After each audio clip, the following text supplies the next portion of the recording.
Isang panibagong linggo na naman na dumating sa ating buhay. Amen? Ibig sabihin, panibagong pag-asa. Makamata-pata, meaning na agitay paglaom. May kasabihan nga na walang mabigat na pasanin sa taong marunong manalangin. Kaya ba natin manalangin? Kaya huwag talaga nating kalimutan na manalangin. Kaya nang magatod yun na ito, isip mga Kristohanon, mag-ampo yun.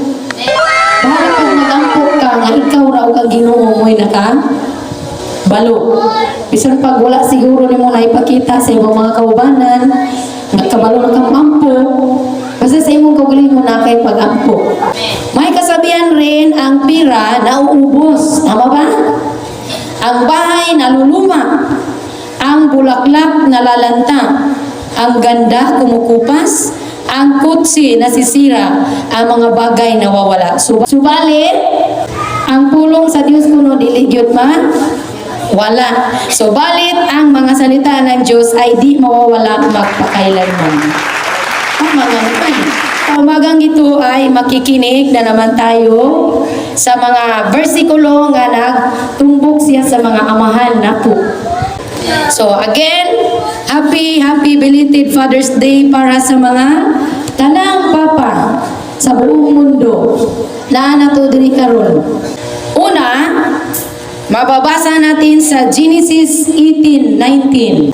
Ang ingon diha, gipili ko siya aron suguon niya ang iyang mga anak ug ang iyang umaabot nga panimalay sa pagtuman sa akong mga sugo, pinaagi sa pagbuhat sa husto ug matarong.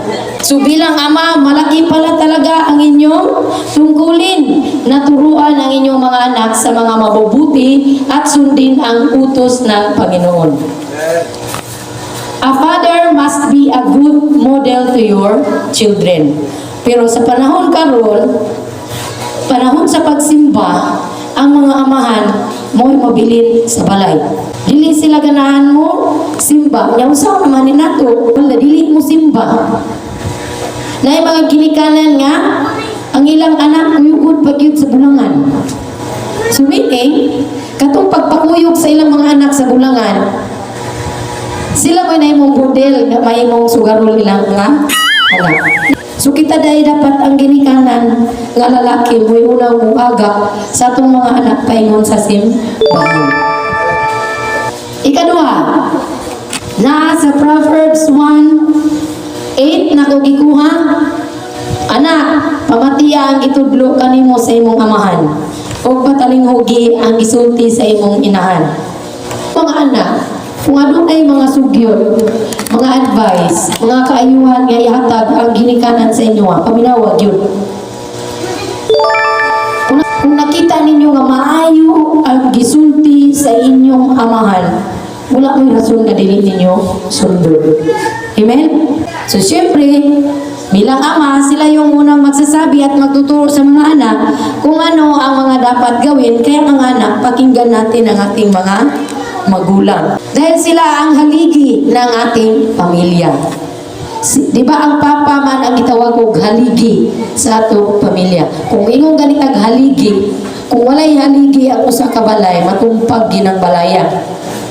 So sila ang unang ligon nga aron mabuo ang tibuok pamilya. So angay ginato silang sundon.